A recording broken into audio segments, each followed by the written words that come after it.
Welcome to another episode of Conduct Detrimental. Dan Wallach, Dan Lust. We are back on the beat for another week of sports law. Now, Dan, behind the scenes, you and I were messaging at the end of last week. Should we do an episode on Araiza? And we said, let's see what Monday brings. The weekend brought us maybe a conclusion to the Araiza bill story. So we will get into that, the very kind of messy sexual assault and rape allegations. We're going to talk about that, the Bills punter. Another story that came across our radar late last week, Chet Holmgren, the number 2 overall pick in the NBA draft, suffers an injury while playing in a pro amateur event in Seattle. I got a couple of DMs, whether this was permissible under his contract and what happens. We're going to talk about that. 2 very big stories that really kind of crossed again late in the week. Vanessa Bryant's verdict comes in on the crash site photos case. Dan, we'll pat ourselves on the back, as we will mention. We kind of nailed what would happen. And last but not least, something that broke really late Sunday night. Minor league baseball all of a sudden might have a union on its hands. So we have 2 guests for that. We're going to have Brent Schrotenboer from USA Today, and then we're going to have Bill Shaikin from the LA Times to discuss the minor league issue. Okay, Dan, laid out a bunch. Before we get into the topics, what's new in your life? Nothing sports law related, I'm sure.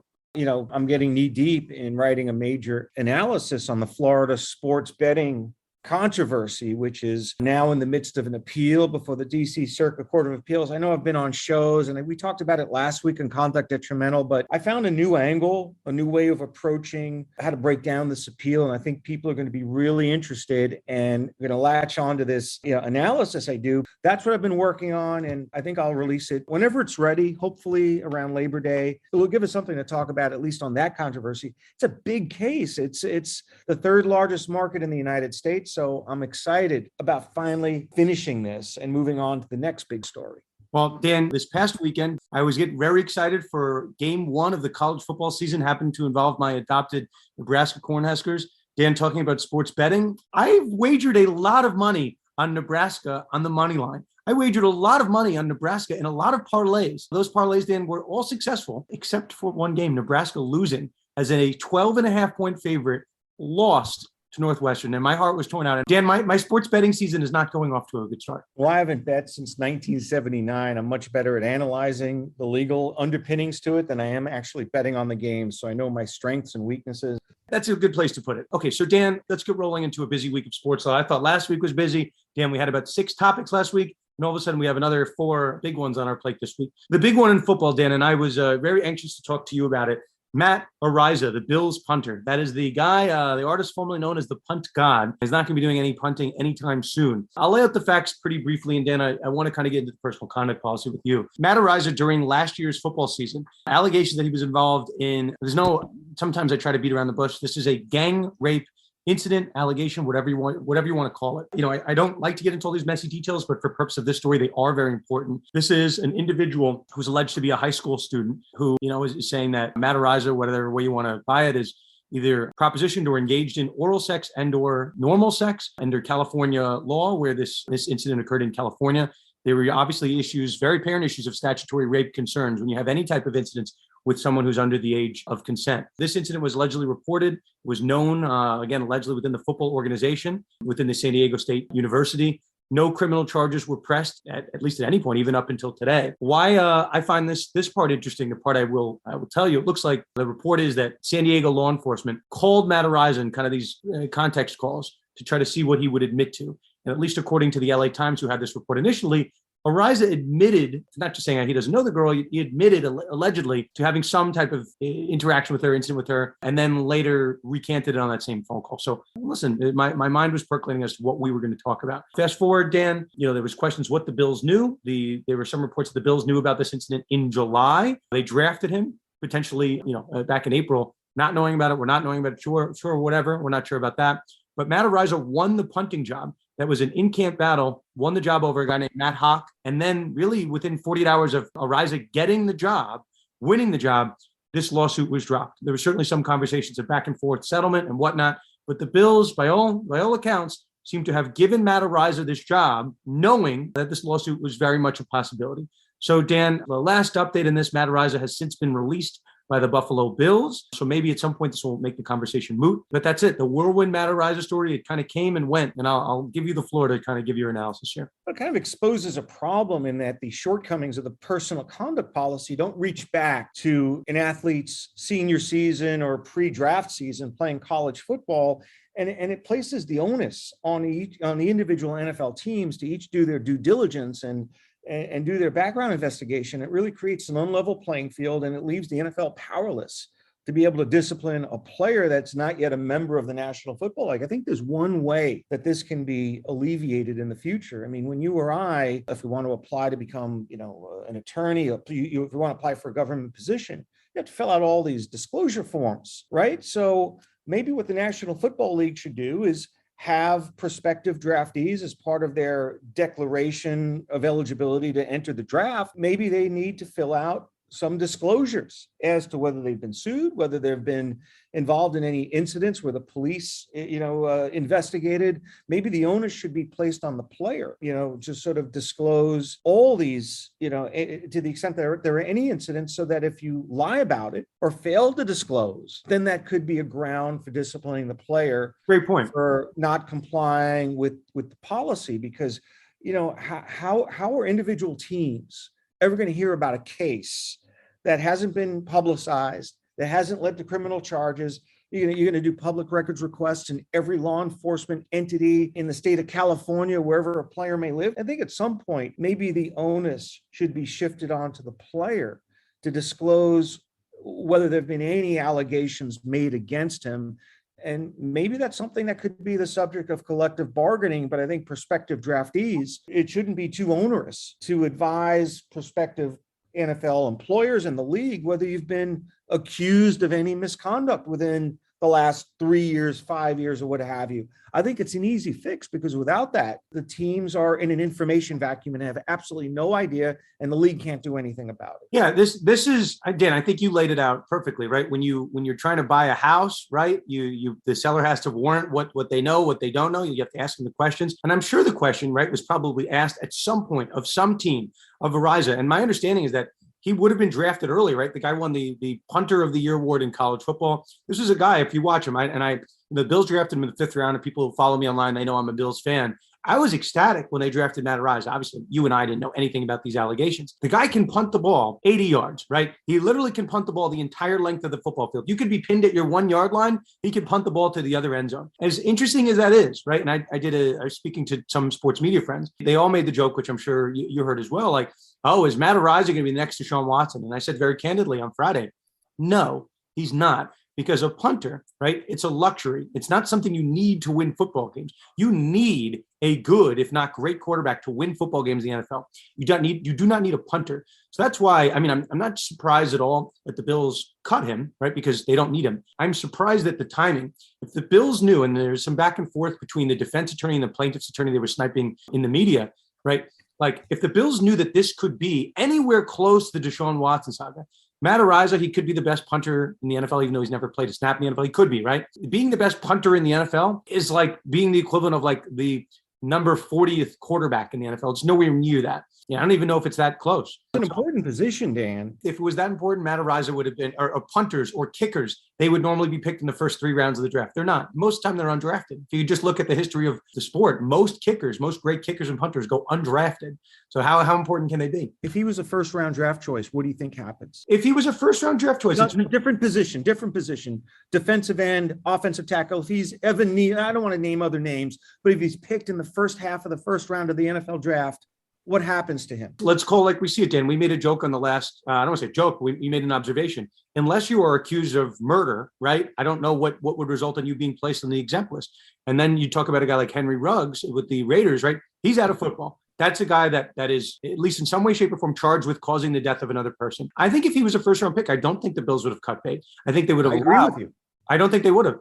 Dan, can I ask? Let's talk about this part now. Personal conduct policy, as you laid out, doesn't address past offenses. But Dan, can we talk about the fact that Roger Goodell still has his ability to place a player on the exempt list, right? Isn't that still an option here? I don't think he could have placed him on an exempt list for NFL employment conduct. That's the shortfall of the personal conduct policy. What teams can do is just, cut bait. And that's the problem. I think the burden of disclosure should be on the player rather than place the burden of investigation on a team, because then you're creating an unlevel playing field where 4 or 5 teams may have good sources in the California legal community and they get this intel and 27 other teams don't. I think all that information has to be shared and funneled through the National Football League so you can create a clearinghouse and not necessarily, I mean, there was an actual police incident report. This was reported to the San Diego police last year before his draft. Something like that should have been easy to discover by somebody, but at the very least, Matt Araiza could have been asked the question or could have filled out some kind of written disclosure. His agent could have provided that disclosure. There's no excuse in the world for an incident like that not to be known, and maybe the burden should be placed on the player, and that's something that the league and the Players Association should be able to modify. The union's never going to agree to it, but it's not unreasonable. It's not an unreasonable ask to ask a prospective employee whether you've ever been charged or investigated for alleged criminal behavior. Right. Prospective employee, current employees, right? Nothing stopping them. Just to correct one fact, I don't know how much more there is here, but the attorney for Matt Araiza did the rounds, which he felt the need to. And once I saw that Araiza's attorney was being given clearance to go out and do the rounds, I'm like, this might be very problematic. And Araiza's attorney kind of insinuated, wow, how convenient. You know, right after he makes the Bills roster was when this lawsuit is filed. And then, you know, some fact checking, it looks like, right, the Bills were aware of this. You know, it looks like in July, at least the number I saw, the end of July. And it seems to be some type of pre-settlement demand that was made. I'm not sure if an offer was made back, but some back and forth. So it wasn't just, hey, let's wait, let's hold this thing under wraps for a year and wait until he makes the Bills roster or makes some roster. That I think we can affirmatively dispel. Dan, I don't really have anything else on the Araiza saga. You know, my only point is that the Watson animal is very unique. It's going to be very hard for someone to say, is this the next Deshaun Watson saga? There are very few players of Watson's caliber at a position like that in Houston, in major markets, at Houston and Cleveland, that are going to command that much attention. And mind you, Dan, the Araiza, we can find some precedent, right? Guys have been accused of rape before, as gross as that sounds. There had never been anything like Deshaun Watson with these massage allegations and quantity. So, you know, before anybody goes on radio, and I know we have a lot of sports media people that listen to this, it's a very high bar with Deshaun Watson. It's not something that happens. You know, it's never happened in the NFL, so it's a very different equation. I think what you're going to end up seeing is that NFL teams and maybe even the NFL are going to just routinely file public records requests with the law enforcement agency in the city or the county where the college is located. Right? If a player plays for San Diego State, that's state school, so that's covered by FOIA, and it's also San Diego Police Department. Just send in, you know, sort of boilerplate, pro forma, you know, public records requests, you know, asking for any incident reports involving, you know, XYZ player that played for any, you know, college or university covered by that municipality who might be a prospective NFL draftee. It just seems like that's the next level. And rather than have teams in the league play, you know, investigator, just have the player make that disclosure and representation to the league or team.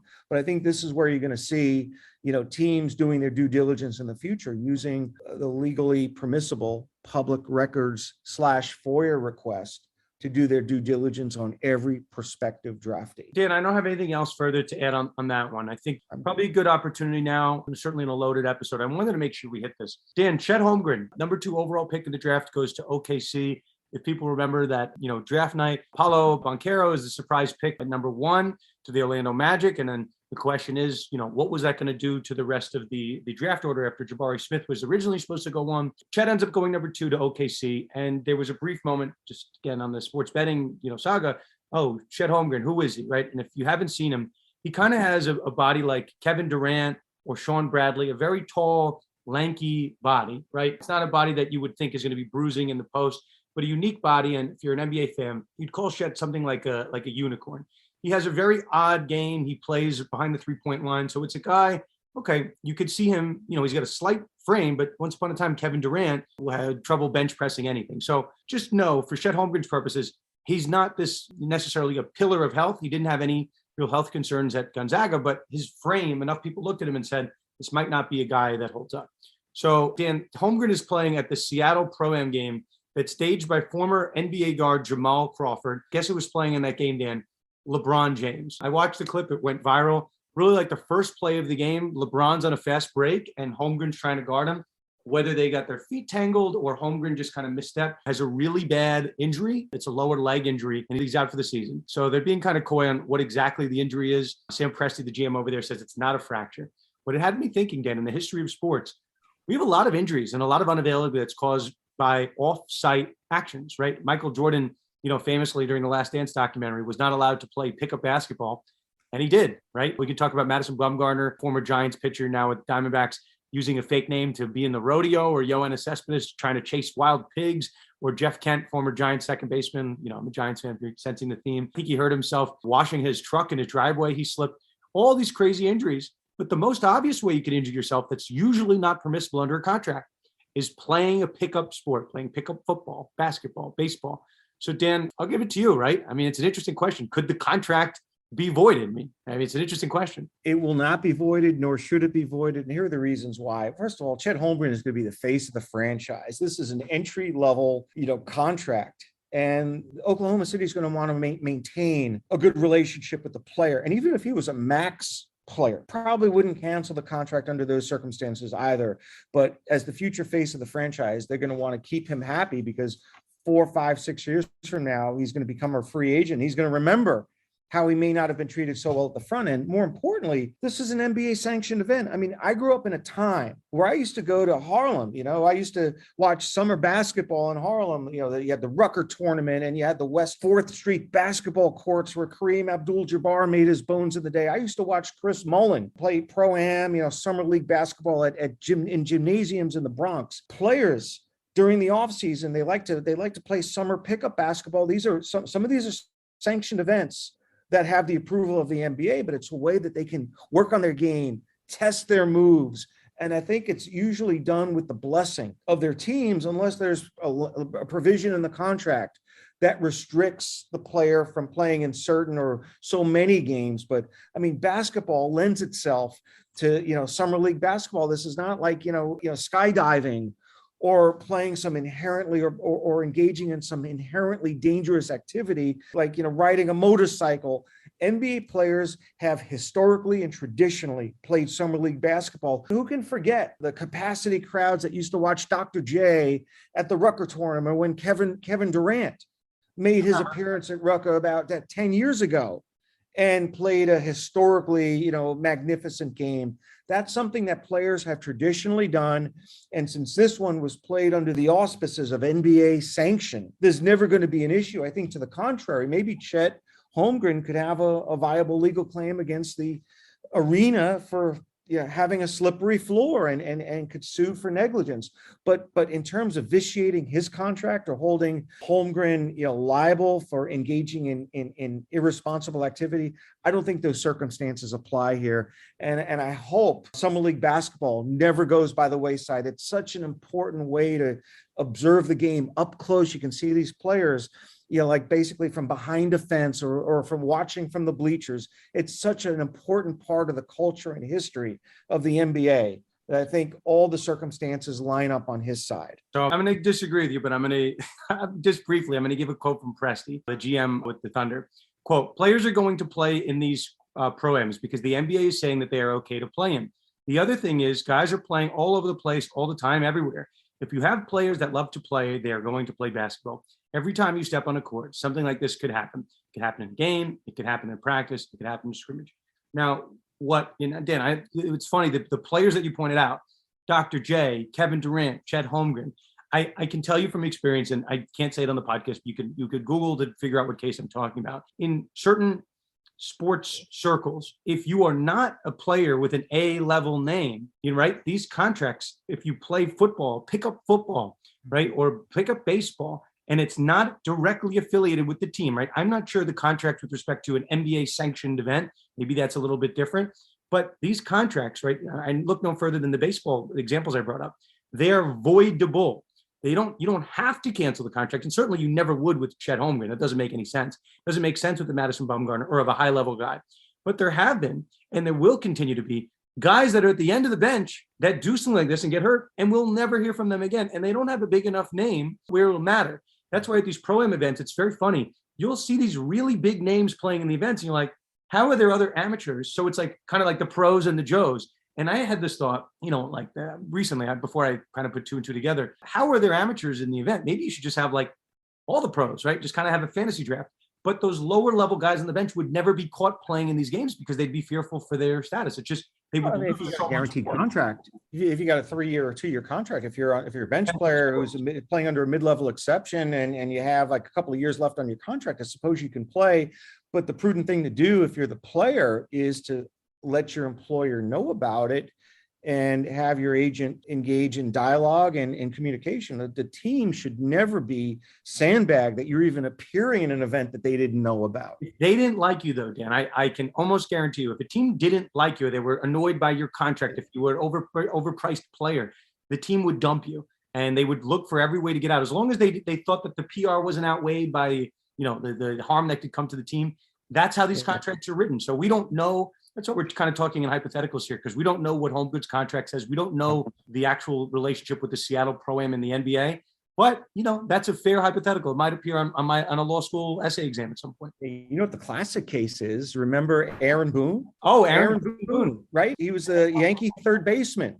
And he played pickup basketball in the offseason following the 2003 season. And he hit that, Game 7 home run, sending Yankees into the World Series where they lost against the Marlins.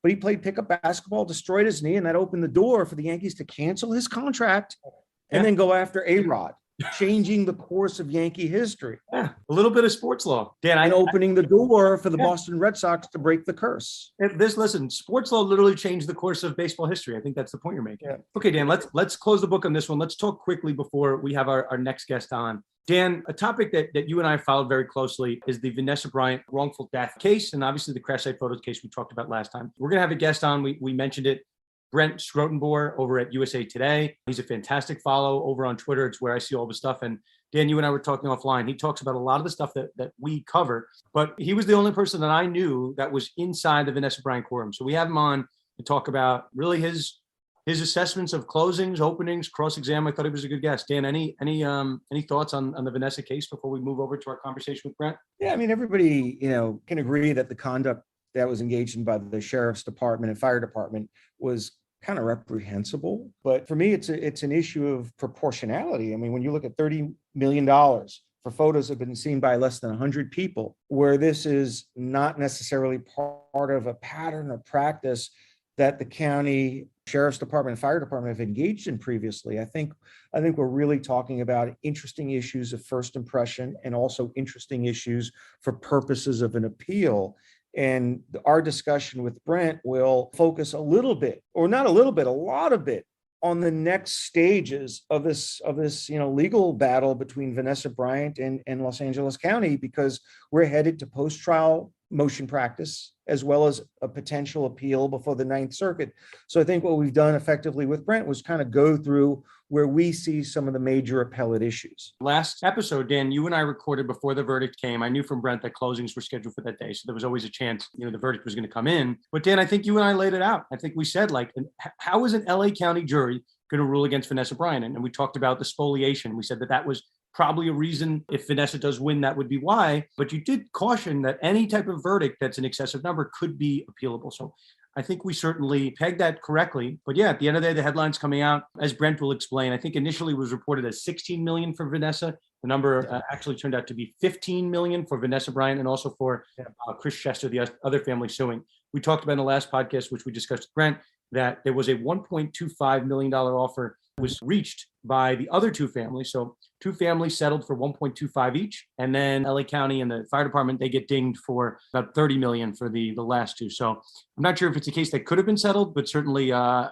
think it's a case that LA County would have wanted to have settled in hindsight. And you hit the nail on the head. We're not just lucky at predicting these outcomes. I mean, we've been practicing law for such a long time. Some of this stuff is so foreseeable as to, where the seams are. And for me, it was always a question, not of liability, but just damages. And where do I see the amount? And I think the reasonable amount is somewhere, in the high 7 figures, low 8 figures. It didn't land too far away from that, but even at that number, it might be excessive relative to the actual public dissemination of the photographs. So I guess we'll see. And with that said, let us kick it over to Brent Schrotenboer of USA Today. Brent, welcome to Conduct Detrimental. How are you? Good. How are you? We are good. We are happy to have you on, and we've been following your feed the last couple of weeks. In our last episode, we alluded that we might have someone on the show that has been in the courtroom covering this Vanessa Bryant crash site photos case. So we're certainly happy to have you. For those that don't know, Brent is a sports reporter at USA Today. Do we say Brent sports reporter, enterprise reporter? Do we have a fancier title than that? It's a little of both. I cover all sorts of things, a lot of sports topics, legal topics in sports, business topics in sports. So yeah, that's accurate. And Brent's feed is one that has been covering topics, Deshaun Watson, this Vanessa Bryant case that we have been following closely. So we were looking for an excuse to bring Brent on. And once I saw you were in the courtroom, kind of a no-brainer. Brent, we've spoke a lot on this show about the wrongful death case. And I was talking with friends over the weekend about the Vanessa Bryant verdict, which people saw. And they said, that's a kind of a low amount for Kobe Bryant's passing. And I go, that's actually not what this case was about. The wrongful death case was about the passing. That's a case that's settled, and we do not know the terms of that settlement. This is a case specifically dealing with the unauthorized or illegal or impermissible release of crash site photos depicting some of those victims. So Brent, I'm going to give you the floor to kind of explain where this case took off from that other case, which I know you covered as well. Yeah, Vanessa Bryant, Kobe's widow, filed suit in September of 2020. This is a number of months after the crash itself. And as you mentioned, it's a separate action than the wrongful death case, which was settled last year. And it stemmed from the same crash, but it really stemmed from the actions of a few deputies or fire personnel that were on the scene of the crash the day that it happened. These were the first responders who got up into that mountainous, hilly, foggy area, and a couple of them in particular just started to take a number of photos.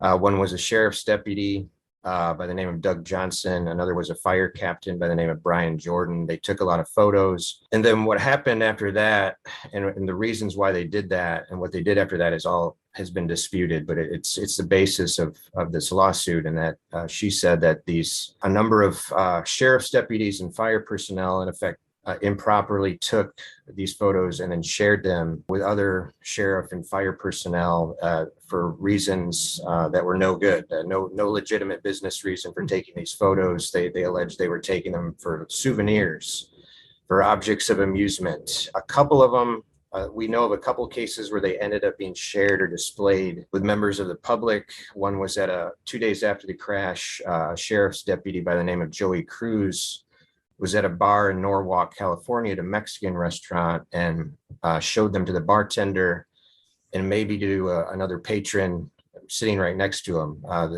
They got surveillance video that shows him looking at the phone and showing it and then laughing. And that was all part of the trial where they asked him what they were talking about and what they're laughing at. And then there was another case in February 2020, a few weeks after the crash, where fire captain was showing photos of the crash scene during cocktail hour at an awards event for fire and first responder personnel. And so both of those two incidents that were in public became known through whistleblower complaints. There was a restaurant patron at the bar that I mentioned with the sheriff's deputy that the bartender, after he saw these photos, excitedly went around the room telling people what he just saw on this guy's phone. And one of these guys didn't like it. One of these patrons at the restaurant didn't like it. He went home that night and filed a complaint on the sheriff's department's website saying there was a deputy at the bar tonight showing a photo of Kobe Bryant's decapitated body. That's actually what his complaint said.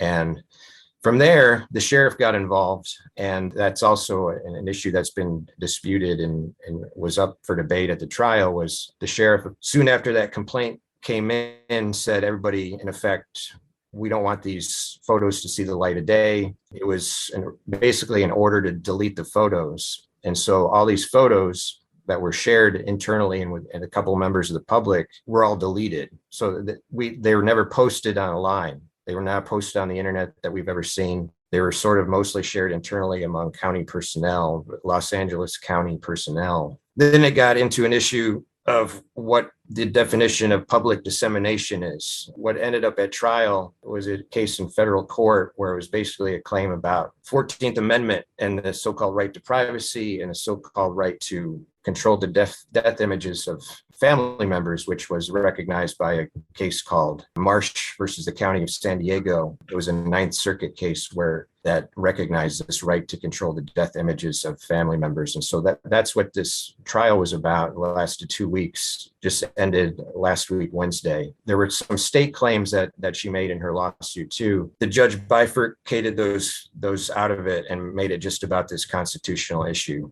at trial, which ended up in her favor. She won 16 million, but then there's this other thing. I don't know if you saw it, at a story Friday night. The juror discovered an error in the verdict and said, well, she's not owed 16 million like we said she was in court. And they pulled every juror and said, yes, this is our verdict, 16 million for Vanessa Bryant. They said she actually should receive 15 million. So it was this weird situation that happened Friday where they reduced her.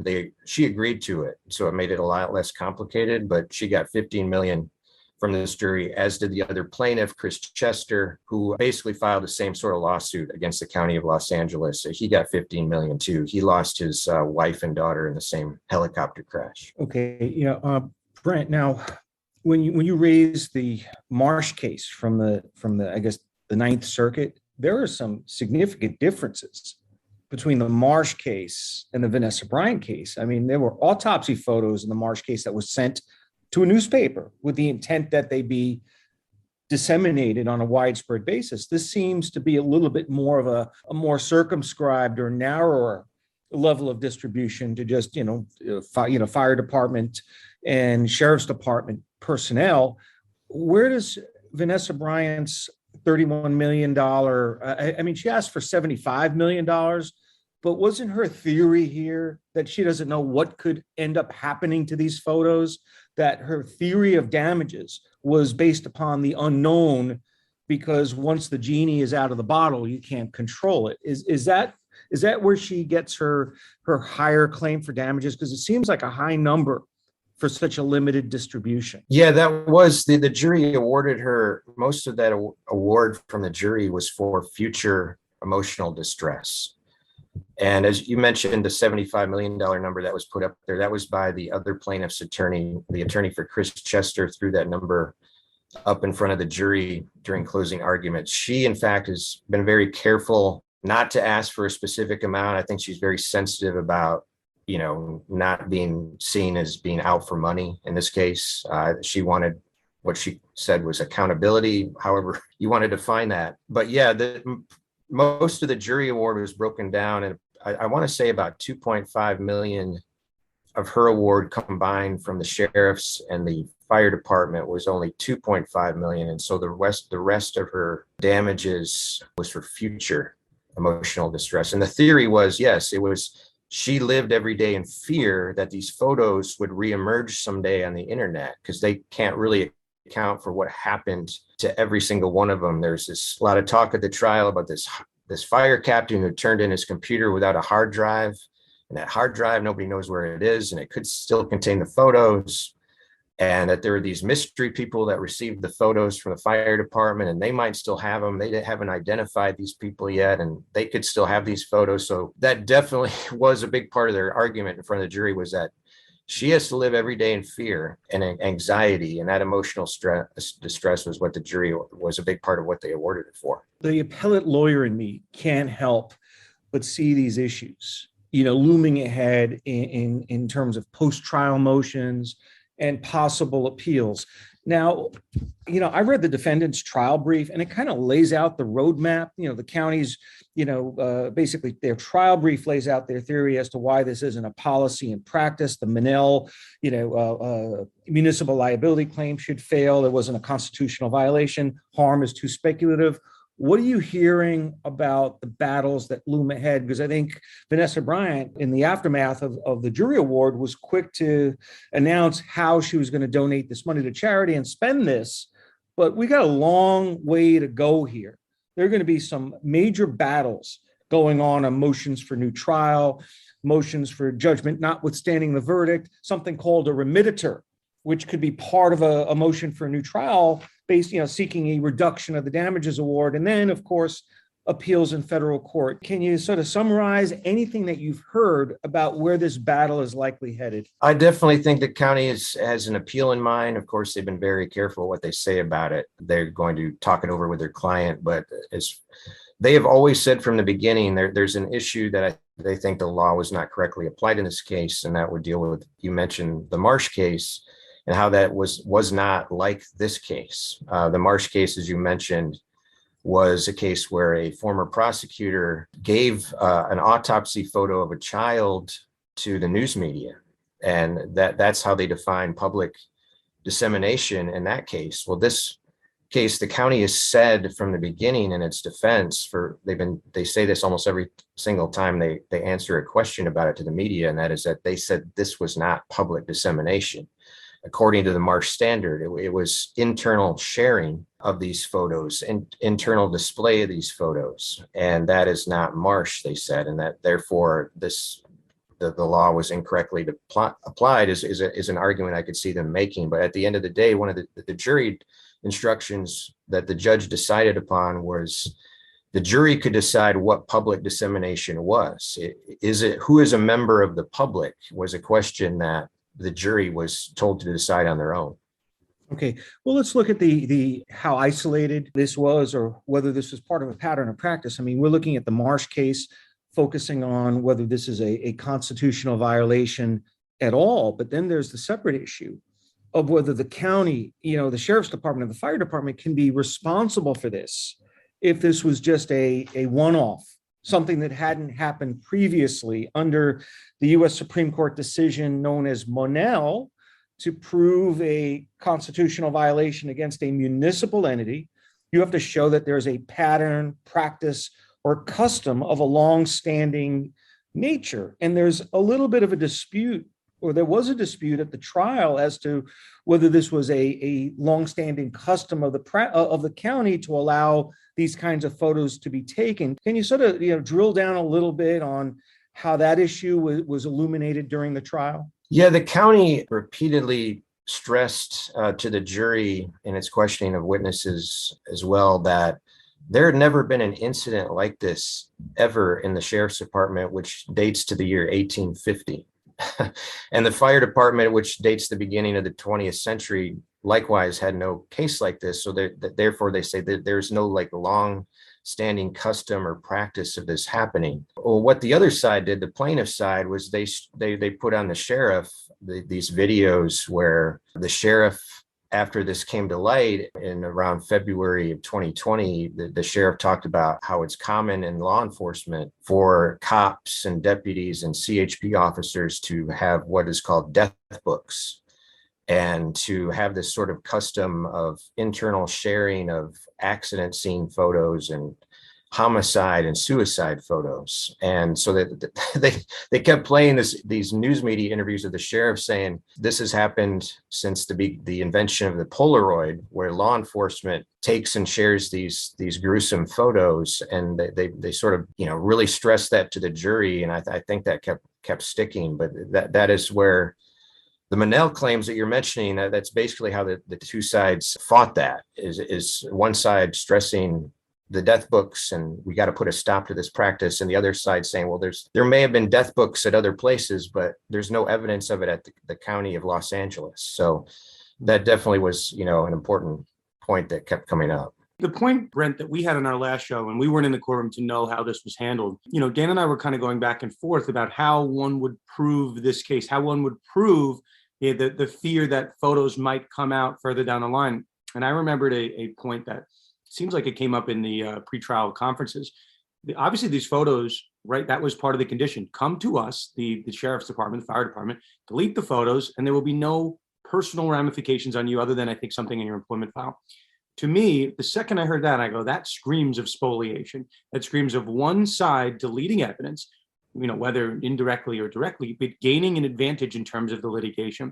My spider sense was that was a big portion of Vanessa's lawyer's argument and Chris Chester. Do you have any knowledge of how that was decided? The fact that the defendants deleted the evidence and so it couldn't be used against them, did that come up at all during the liability phase? Yeah, it did. I mean, it was a big part of the trial the judge before the trial decided that the plaintiffs could put on evidence of this destruction of the photos, and that they also could presume that that evidence which was destroyed was negative for the county. And that was an important, and you think if the jury keeps hearing about this destruction of photos, it sort of really has a strong smell of a consciousness of guilt in a way, and it just doesn't look good. And so the jury heard over and over again how these photos disappear. Why would anybody get rid of photos if they were they had any value to like a legitimate investigation? So yeah, the jury was told right before and in the instructions and closing arguments that you can presume that the evidence that was destroyed was negative against the fire department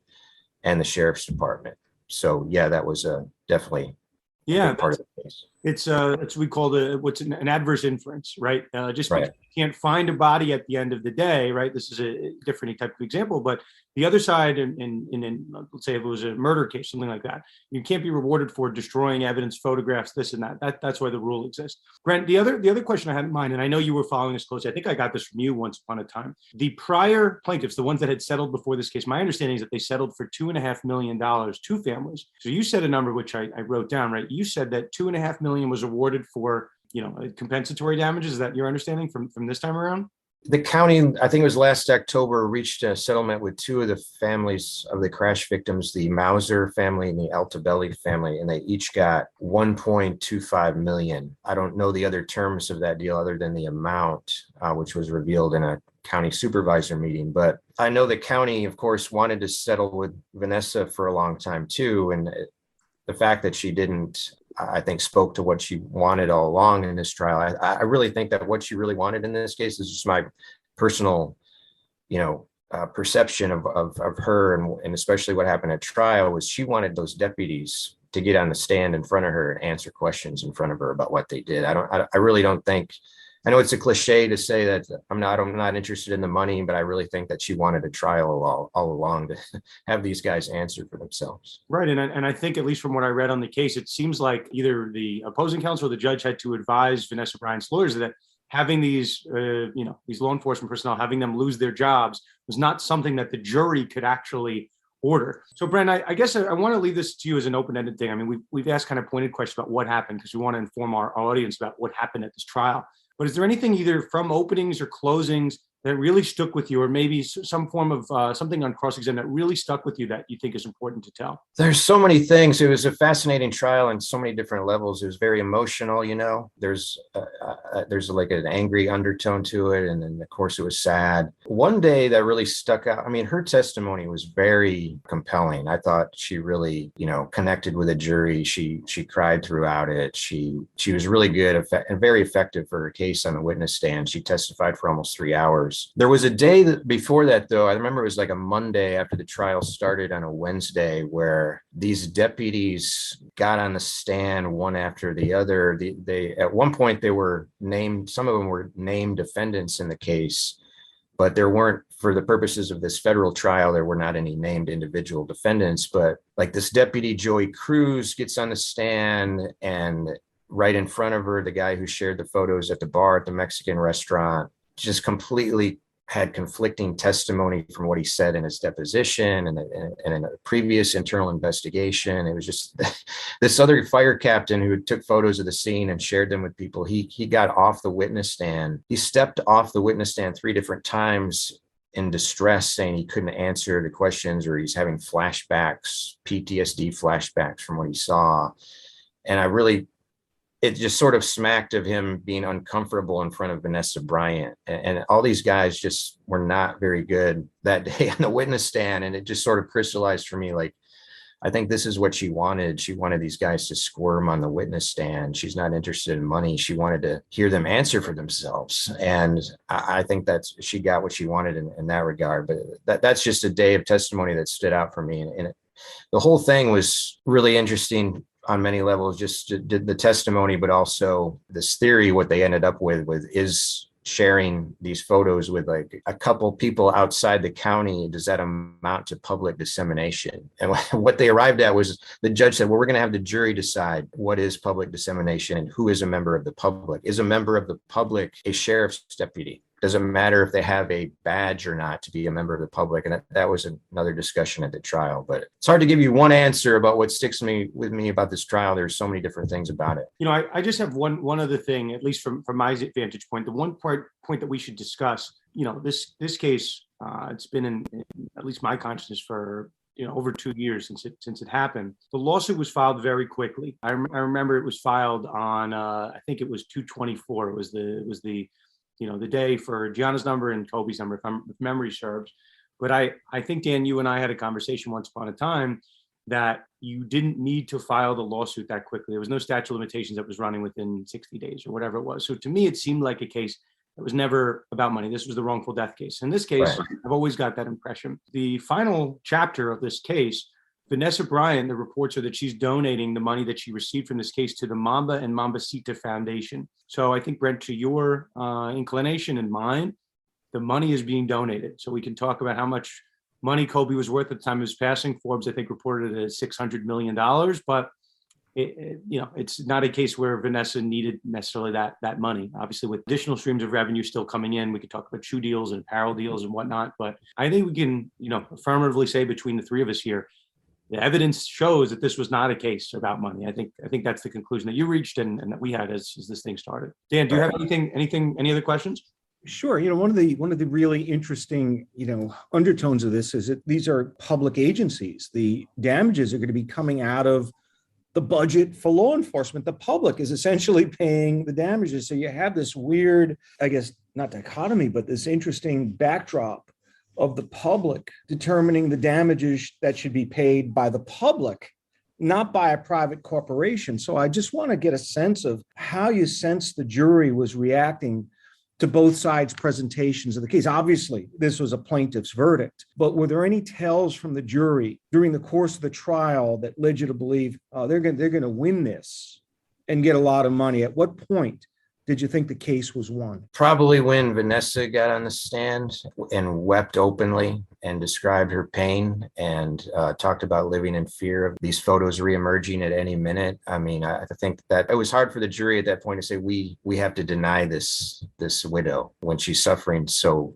badly. And I pointed out from the beginning of this case too, is like, think of how much of a mismatch this was. We have this widow of this Los Angeles sports icon versus this large, sort of faceless government bureaucracy. And, like government is not exactly popular all the time, to put it mildly. And these cops that were accused of this egregiously insensitive behavior, just from the beginning, it was a mismatch. And then when she gets on the stand, I mean, I just couldn't see how the jury was going to deny her in this case, even though the county made so many fine and technical points about what is public dissemination and that sort of thing. I just think that's all lost when you get into the emotion of it, and what sticks with you is her testimony. Yeah, talk about mismatch. Usually when the government is represented in cases like this, normally it would be the county attorney's office or some law firm, that small law firm that specializes in representing governments. Did you get a sense in the quality of the lawyering that there may have been a mismatch? Because Vanessa Bryant, probably represented by a top tier firm that specializes in this kind of work, and they were working on a contingent fee basis. Did you get a sense that there was a mismatch in the level of lawyering between the two sides? And as a sports law podcast, that's always a question I'm thinking about when assessing the relative merits and strengths of the two sides' presentations. Yeah, I don't think there was a mismatch in terms of counsel. This wasn't like county staff counsel that was trying this case. It was an outside counsel, outside firm, Miller Barondis, and they've been on this from the beginning. And I just think, their hands were tied, so to speak, with the emotions of this case. I don't think that I think they made really good arguments. I thought they did a fine job in terms of defense. I just thought they had a bad hand to deal with in this case. So I think one of the things they did too is they basically had a uniformed fire department employee at the defense table every day to kind of put a face on who the defendant is, like that. And they kept emphasizing, like these are first responders, these are the people that help us, that help you in these kinds of emergencies. And they try to make that sort of emotional appeal to the jury. And that you got to remember that these are the guys that are going to dangerous situations, and they do all these good things for the public. And they kept emphasizing that. Brent, that's so cheesy. I mean, these guys were off duty at bars and at gala events. They weren't, rescuing people from burning buildings when these photos were disseminated, which, when I think about where the dollar amount ultimately landed, 15 million, 30 million overall. How did this case ever get to trial? If I'm the county, I'm offering somewhere in that vicinity just to avoid having this go to trial. What was Vanessa Bryant's pretrial demand, and why didn't this case settle when we know now that the final damage number sort of landed in a range where this probably could have been settled at that number pretrial? Yeah, I mean, it wasn't made public whatever her demand was. That was closely guarded. But I mean, the other two families that settled that also brought these lawsuits over the photos got 1.25 million each. And the county said after that they were certainly open to giving her at least that. I think it's fair to assume they offered her, and I don't know for sure that they offered her quite a bit more than that. But I've done story on this a while back about what does she want? What did she want? It was sort of a mystery because you just don't see this very often where somebody's dead set on taking a case to trial no matter what. And I think the county could have offered her a very, very large amount of money, whether it was 15 million or 20 or 30. And I'm convinced that she still would have wanted to go to trial, that she really just wanted to get these guys on the witness stand and watch them squirm. I really feel that there are multiple issues set for motion for new trial, motion for judgment notwithstanding the verdict, Ninth Circuit appeal. I mean, the county's trial brief lays it all out in painstaking detail. And I think they've got some good arguments. I'm not saying they're going to win, but it's going to be a long time between now and when there's ultimately finality in this case. The county's going to bond this judgment. So she's not going to collect any of it for quite a while, not that she needs it, but I see this ultimately going down the appellate road unless there's a settlement. I think if she were wise, she would probably she should take a settlement at something less than 15. Otherwise, it's just going to be tied up in the appeals court for another 2-3 years. Yeah, definitely. I mean, the county's even brought up the Dobbs case that I saw that. Yeah. Wild. Yeah, saying, well, any of these sort of rights that stem from the 14th Amendment are all in question now, saying that it's not even really good, like marshes might not even be considered good law anymore because of what happened with Dobbs. But that's just one thing they threw out as far as an appeal that sort of suggested an appeal. Yeah, one of the really unusual situations where in a liberal market or state, they're clinging to case law precedent that's favored by conservatives. It's just one of the unintended consequences sometimes of these types of Supreme Court decisions. You don't know how they could impact other cases in other areas going forward. So I'm looking forward to hearing about that and seeing the different ways that this case veers, in the post-trial practice as well as before the Ninth Circuit. I think there's a really strong Monell claim by the county that this doesn't reach the threshold for municipal liability. There are issues over whether the deputies were acting under color of state law. There's the amount of the damages, the weight of the evidence. I think, listen, this case should have been settled a long time ago, but I think the battle has not been completely lost. And I think there are some really good grounds for an appeal here. And ultimately, this will be decided by the Ninth Circuit. Yep. I think that's a good summary right there. Brent, thank you for coming on and sharing your wisdom from the court. And we'll see. Yeah, There's another battle here, but that was fantastic. We really appreciate it. This was great. Thank you. This was awesome. Thank you very much, Thank Brent. you. Appreciate it. Thank you. So that was Brent Schrotenboer. You can find him on social media at Schrotenboer. That is SCHROTENBOER. Dan, I thought he was excellent. The one thing that maybe it's you, I don't know, who I have my gripe with, but I'm not sure that Vanessa would have settled this case for any amount of money. That's at least my inclination, right? This case was not about money. This case was about sending a message, looking those people in the eye. So at the end of the day, I'm sure she's happy with $15 million, but she was asking for a number in excess of 40 million. So I'm not sure that this case was one that she wanted to be settled beforehand, if that makes sense. I think everybody has their price, but I don't think that gap could have been bridged pre-trial. I think she would have been happy if they had offered her 30 or 40 million dollars. She probably would have taken that and there'd be no trial. Look at what she went through emotionally. I think it became a matter of the distance between the two sides' views of the numbers. The county wanted, in all likelihood, to pay her maybe a little bit more than what they had paid the other victims' families. And that wasn't nearly enough because she knew that she could walk in there as a public figure. And with Kobe Bryant being such a revered person in the NBA and in Los Angeles, that she could walk in there and make a compelling case for a record staggering damage award. She had that in her favor. And I don't think the county was prepared to accept that. And they believed that they were going to get this dismissed on summary judgment. And maybe they still feel that in post-trial motion practice or even on an appeal, they'll be vindicated. But, once the jury has spoken, you have to make her the favorite to basically get that sustained on appeal. I think the county messed up here by not coming off of what probably was a very low offer and not meeting her somewhere closer to what she was seeking, because she was going to get that, from a jury.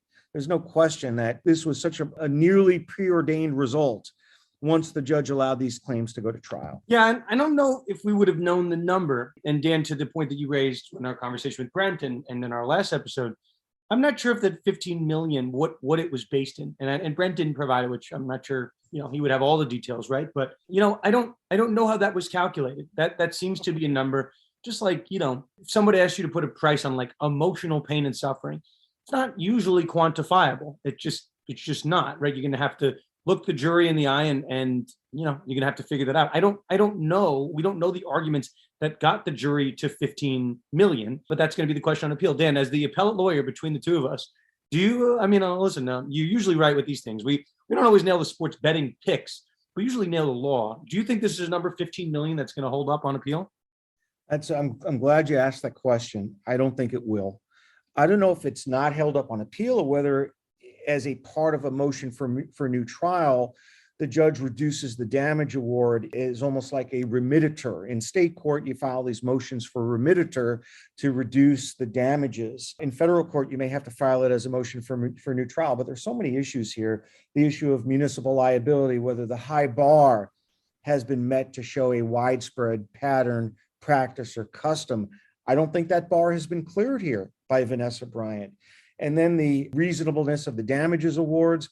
I think the county has a number of compelling arguments when this goes to the Ninth Circuit U.S. Court of Appeals. So I think my prediction, and I hate to say a prediction, but I think the outcome will be altered either as a result of a post-trial district court ruling or as a Ninth Circuit appellate ruling. I don't think the $15 million is going to stand when all is said and done, which means to me that if I'm representing Vanessa Bryant, I probably try to move to get some kind of a settlement, maybe agree to some lesser amount by a few $1,000,000, because she got what she ultimately came for, which is her day in court, a jury finding that the LA County Sheriff's Department and Fire Department violated her constitutional rights, engaged in conduct which shocks the conscience, and awarded her $15 million.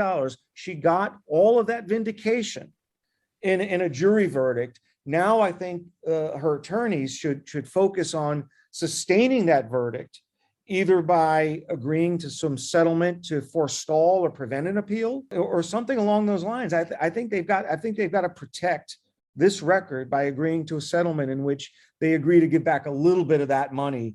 Otherwise, they jeopardize the whole thing by having the Ninth Circuit review this issue of whether this is a widespread pattern, practice, or custom when it's never happened before at the sheriff's department level. Yeah, and I think just to that point of the prediction, Brent was so funny. I was looking at Brent's Twitter feed, and I had not known about that reduction from 16 to 15. Everyone retweeted and was quoting the $16 million verdict. And then Brent, who's the guy in the courtroom, goes, yeah, they reduced it from 16 to 15. It was a whole technicality, a whole issue, but Vanessa let it happen, right? So that gives you a little bit of an inclination, right? Maybe, right, Vanessa's going to be inclined to accept some type of money to avoid a protracted legal battle, because this money's going to charity, right? It's not going to Vanessa's pocket. So, maybe that's right. Maybe that's right, Dan.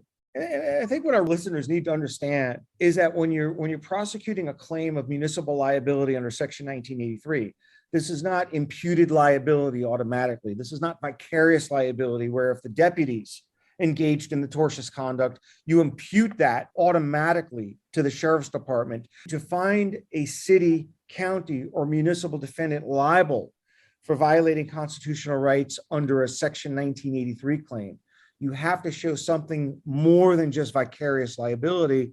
You have to show the county's culpability by fostering a long-standing pattern, practice, or custom, meaning there has to have been some repetition or some prior notice that this has been a problem within the LA County Sheriff's Department. And I think that evidence may be lacking here, which, if I'm representing Vanessa Bryant, I'm advising her of the high risk that you're going to lose the whole thing if this goes to the Ninth Circuit. So I think the smart play, if I'm representing and counseling Vanessa Bryant, is maybe settle for $10 million and have this remain in the W column. Okay, so I think it's time to move over to our fourth and final topic. A reminder, this podcast is sponsored by Themis Bar Review, the top bar prep company in the galaxy. In the next couple of weeks, months, we're going to start to get some bar results back, and I have a feeling those that have passed will be our friends at Themis. And don't worry, if you did not pass, Themis will treat you kindly. Reach out to us. We have our special promo code. We don't even tell you what it is anymore, because people just reach out and they're like,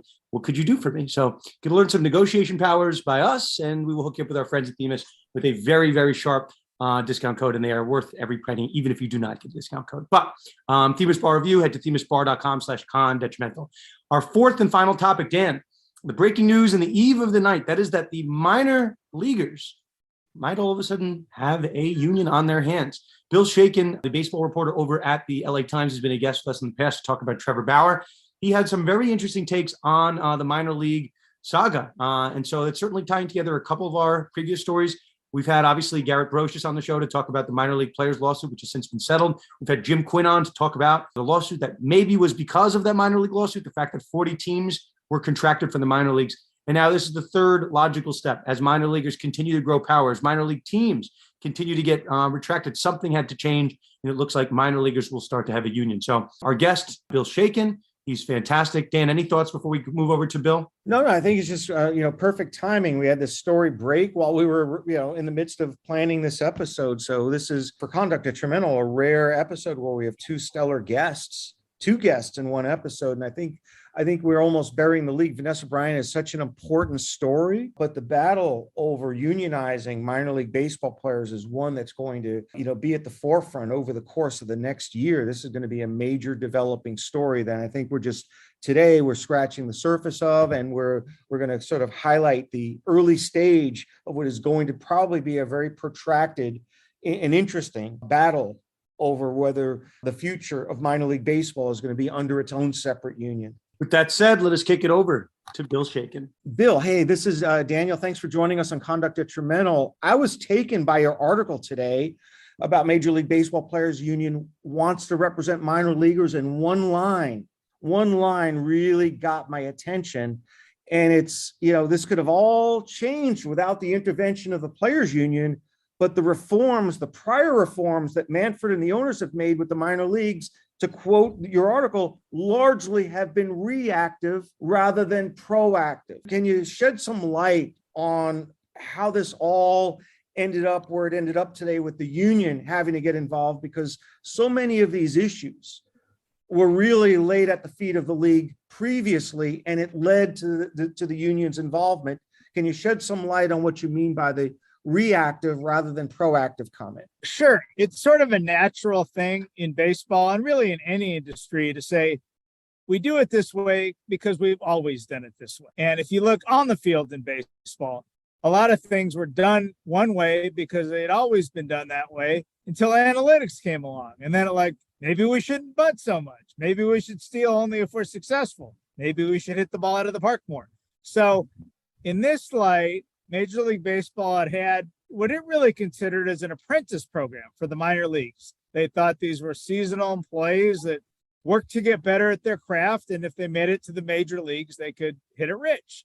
But what has happened along the way is that both in legal cases and in public actions through advocacy groups and on social media, people have been made aware that baseball, which is a $10+ billion industry every year, has been paying major league players, you can argue, close to the poverty line, maybe below it, maybe above it, depending on how you calculate, but certainly not a great wage. And when you look up and see major league organizations could have done what's done in hockey, which is have a union where minor league hockey players are making $50,000 a year and the top level of, baseball minor leaguers are making 11 or 12. They could have moved in that direction, but they chose not to. Every little step was sort of kicking and screaming, if you will. Okay, we'll do this in response to the lawsuit. We'll do this in response to some external pressure. And whether it was salaries or housing or food, it's gotten better, absolutely gotten better. And the owner should get credit for that.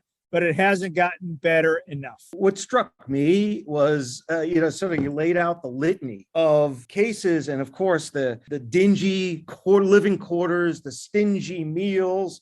I mean, they live in a way that's not even commensurate to like a living wage and raising a family. I mean, you can't support a family even on that level of income. Yeah, and when the Senate Judiciary Committee sent a letter to Rob Manfred recently asking him to explain this, he said, hey, wait a second, you guys aren't counting signing bonuses, which are very good for the very top players in the minor leagues, but don't really amount to as much for the guys lower down in the draft. And in fact, half the draft got eliminated when they killed off 43 minor league teams. So some jobs are gone.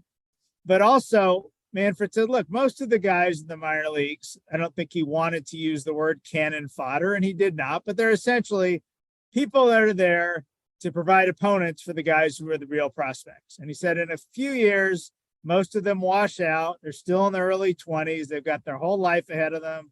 We provide them with college scholarship assistance if they want to go that way.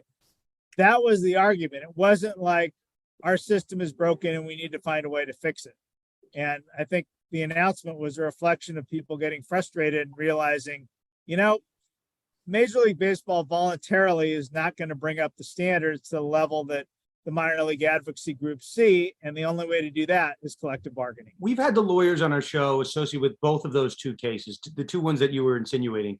When minor leaguers sued back in 2014, that was the recent settlement of $185 million after a judge found that minor leaguers should be considered year-round employees. We had that lawyer on, Garrett Brocious, no relation to Scott Brocious, but, friend of the show. And then we had the lawyers for the other case on, Jim Quinn, with respect to the actual retraction of those 43 minor league teams, kind of all related to one another. So if any of our audience has listened to those past episodes, we said, I don't know what the next saga of this is, but minor leaguers seem to be gaining more strength in the legal community. So this should not come as a shock to anyone. Bill, kind of on that, we know the news kind of broke in the middle of the night that all these cards are being sent to minor leaguers across the country. Do you have any kind of idea, sourcing of the time frame of when we actually might see a union with respect to minor leaguers? I don't, and I don't think anybody can really give you a good time frame at this point, because a lot of that depends on how Major League Baseball chooses to respond. So what's happening starting last night and going into this week is that the Major League Players Union has sent what it's called an authorization card to minor league players. It essentially says, sign here, and you can let everybody know that for matters of collective bargaining, the Major League Players Association will represent you. Now, what the Players Union is trying to do is not to bring everybody into the same union. This would be a separate union for minor league players under the Major League umbrella, because, of course, the collective bargaining concerns are very different at the minor and major league levels. If that happens relatively soon, if within a few weeks the Players Union gets enough cards back, and 30% is the limit under federal law, where you can say, okay, this can trigger an election. Does everybody want this union or not? Then it's up to Major League Baseball to see how they respond. And again, this is typical in labor relations. The employer can do one of two things. Can say, okay, we see that there's a lot of interest in forming a union. We'll go ahead and recognize the union as the collective bargaining representative for the players. Let's sit down and start talking about a contract. That doesn't happen that much. The other option that happens more often is that the employer says, we think there actually should be an election. We want everybody to have their voice heard, not just the some people who turned in the cards. And in the time that it takes to plan and stage an election, often an employer will say, here's why we don't think it's a good idea for a union. Here's all the things that could go wrong. The union says everything will get better. Here are some ways it could get worse. That happens a lot. You can see just what's happening with Starbucks, for example, these days. So that could happen. And Major League Baseball could also say, you know what, everybody you think should be in the union, we don't think is properly in the union. And that could be a fight through administrative means through the National Labor Relations Board. So I don't think any of this happens quick.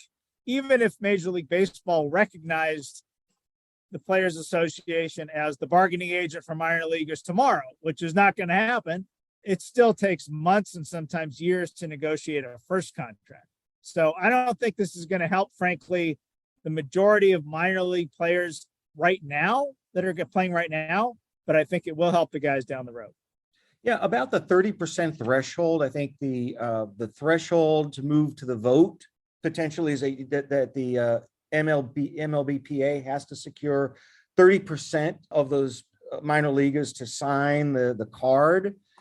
So the question I have is, what steps or what messaging would Major League Baseball engage in at this stage to try to undercut or prevent the 30% threshold from ever being reached? Is there something that MLB could potentially be doing to counter message to sort of dissuade some of the minor leaguers from turning in their cards? Or is this something that they don't even touch until there's an actual voting on whether to have a union? Well, it was not a coincidence that this news broke late on a Sunday night. I think it was about 11 or midnight back east where Major League Baseball is headquartered, because the union had already set up meetings, all day Zoom meetings today. Log on whenever you want, bring us your questions, we'll tell you what you want.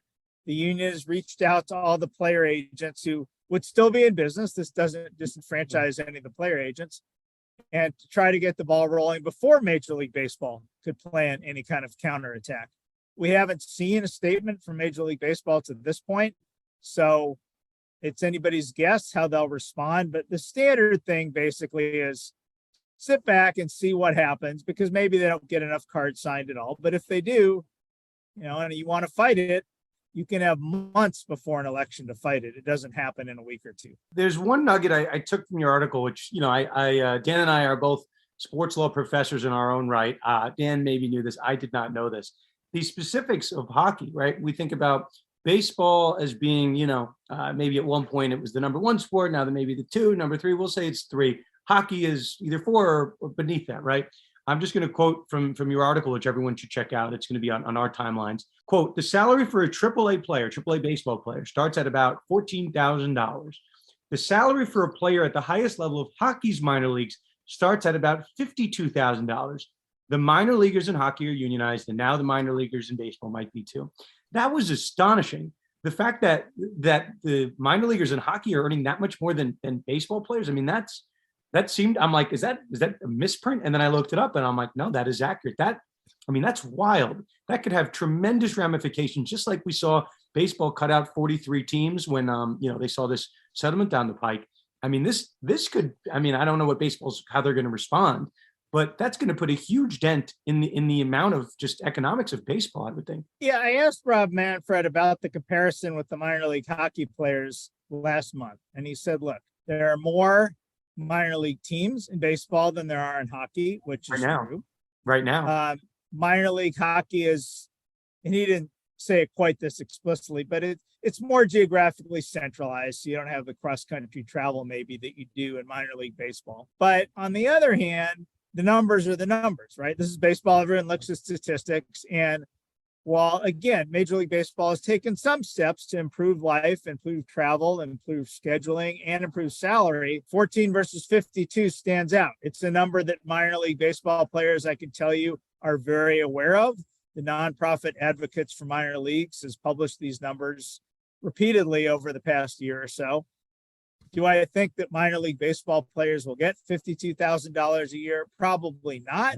Can they get something more than 14,000? Probably yes. Bill, I think the disparity is further magnified by the revenue differential between NHL teams and Major League Baseball teams. I mean, the level of revenue generation of the respective leagues is just it's at a different stratum in baseball, which makes that disparity even all the more galling. I mean, when before you really look behind the numbers, that's just insane to me that you were able to kind of highlight that comparison when you think of baseball being the most popular, second most popular sport, in hockey, is sometimes not even listed on the scroll, with the, on the websites, it comes like sixth or seventh after, NASCAR and some other sports. And I have to say, I don't know if I agree with Commissioner Manfred's rationale for explaining the difference. There are close to 30 hockey teams. They carry on these rosters at the highest level of the minor leagues, they carry, at least 20 players per team.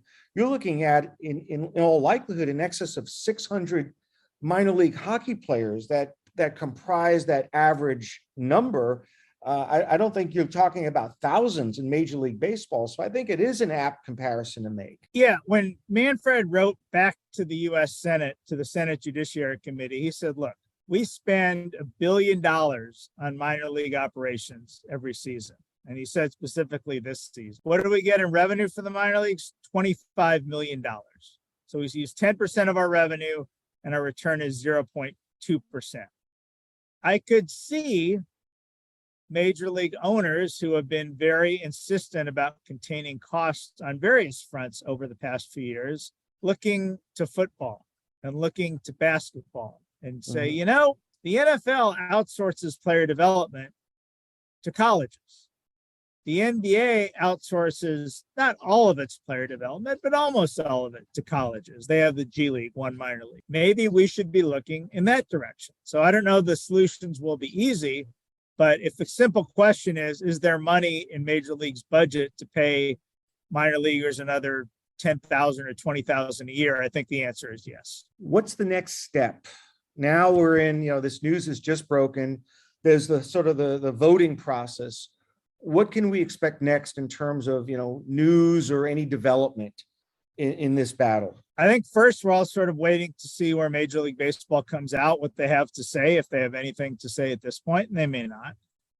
I think next we just see how successful the union is in convincing agents and minor league players that this is the best route to go. Because whether there's a public statement from Major League Baseball or not, there's certainly, I think, as you alluded to, going to be some back channel that says, boy, you really might want to think twice about this.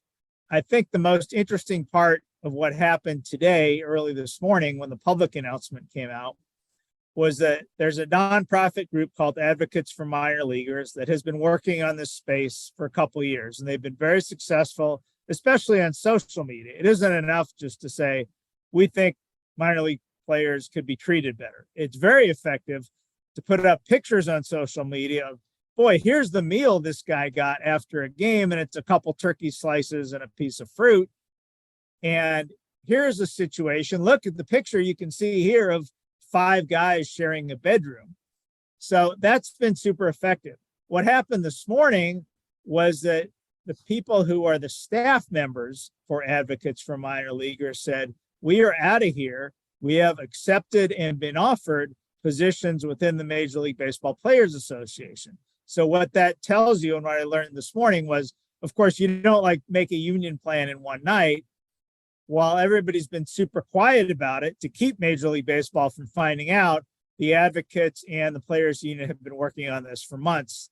And it only was when they had everything lined up and all the info sessions and all the talking points ready to go that they announced it late on a Sunday to preempt MLB from having any immediate response. And they're ready to at least attack. And again, as this happens so often, as you mentioned at the beginning of this broadcast, Major League Baseball will have to react. Great tactic. I love it. All good. Well, Bill, listen, you're a wealth of information. Yeah, we really appreciate your time with us. All right. Take care. Thank Have you. a great day. Thanks for joining us on such short notice, Bill. All right. Anytime. So that was Bill Shaikin. He is on Twitter at Bill Shaikin, Shaikin. Dan, a loaded episode. It was only fitting to end with Bill because I think that's our next big sports law story that we are covering. What happens with this minor league union? Bill said he had no necessary time frame. He didn't know how Major League Baseball was going to respond, but that's obviously the next thing that we have to look for, and it could have some very severe ramifications across the sport of baseball.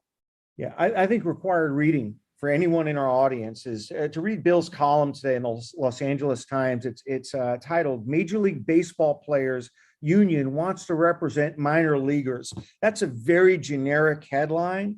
The story, however, very the way Bill lays out sort of the history of how we came to this point, I think it's very compelling and makes a compelling case for why minor league baseball players should have a union. And I implore everyone in our audience to check out the article in today's LA Times. I think by the time our podcast comes out, it will be tomorrow or yesterday's article in the LA Times, but we'll be sure to link it when we tweet about this podcast. But definitely required reading for anyone interested in learning more about sort of the background and the context for how this came to be. So, Dan, I think that's a good place to end this episode. Loaded episode. Sports law does not sleep. For Dan, myself, the Conduct Detrimental family, we will see you all next time on another episode of Conduct Detrimental.